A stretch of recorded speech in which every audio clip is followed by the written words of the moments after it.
Miss হবে না আপনার পছন্দের টিভি শো। দেখুন জি5 অ্যাপে একদম ফ্রি। আমার মেয়েকে আপনাদের কেয়ারেই পাঠিয়েছিলাম, তাকে সাজিয়ে গুছিয়ে অগ্নিসাক্ষী করে তাকে সম্প্রদান করেছিলাম। কি করলেন আপনারা? একবারই লোকের সামনে তাকে অপমান করলেন, দাঁড় করিয়ে তার চরিত্রের দিকে আঙুল তুললেন। আরো আরো কত কত কত বলব। ছেড়ে দিন, ছেড়ে দিন। আমরা ওর বাবা মা, আমরা ঠিক করবো ও কি হবে, ও কেমন করে চলবে, কেমন থাকবে, আমরাই ঠিক করব। আনন্দবাবু, আমি জানি আপনি যা যা বলছেন প্রত্যেকটা কথা সত্যি, আমি জানি। কিন্তু আপনি যদি একবারের জন্য এইসব কথাগুলো ভুলে গিয়ে আমার মেয়ের অপমান আমি ভুলে যাব। আমি যতদিন বেঁচে থাকবো ততদিন এটা আমার মনে থাকবে।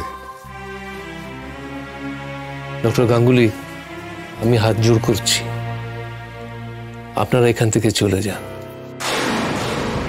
আমার মেয়ে এখানেই থাকবে, ওর যদি বাঁচার হয় তো এখানেই বাঁচবে, এখানেই সুস্থ।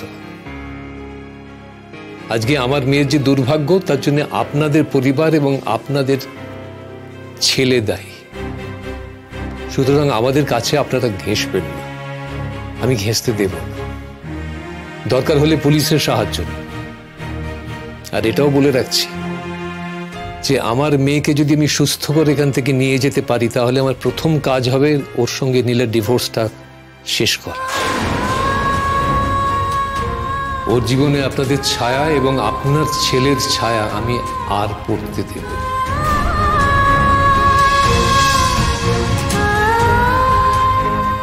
নমস্কার।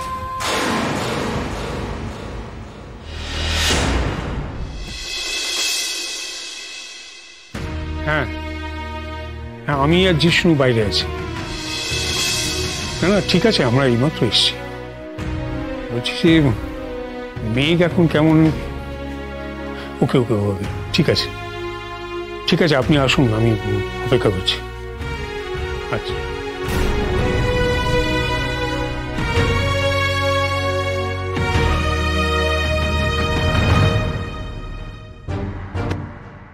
মা, পরমা, আরে তোরা তো গেছিলি, বল না আমার মেঘ দিদিভাই কেমন আছে? মা, তুমি এরকম অস্থির হয়েও না। তুমি অসুস্থ হয়ে পড়লে আরো এক বিপদ হবে। আমার কথা ছাড়ো না, আগে বলো আমার দিদিভাই কেমন আছে? মা, এখনো বিপদের বাইরে সেটা তো বলা যাচ্ছে না। যথেষ্ট ক্রিটিক্যাল অবস্থা ওর, আমাদের ধৈর্য ধরতে হবে। মা, ওকে ওকে তুমি দেখতে পেলে? আমার দিদিভাই একদম শুকিয়ে গেছে, তাই না? একটু শান্ত হও মা। ওকে তো ওরা এখন আইসিইউতে রেখেছে, কাউকে যেতে দেবে না ওখানে। আমি ওকে দেখিনি। ওর বাবা আমাদের কাউকে ওখানে যেতে দেননি। ও পরমা, আমাকে ওখানে যেতে দেবে না একটিবার? শুধু তোমাকে একটা বারের জন্য যেতে দিতে রাজি হয়েছেন অনন্তবাবু, আর কাউকে না, এমনকি নীলকেও না।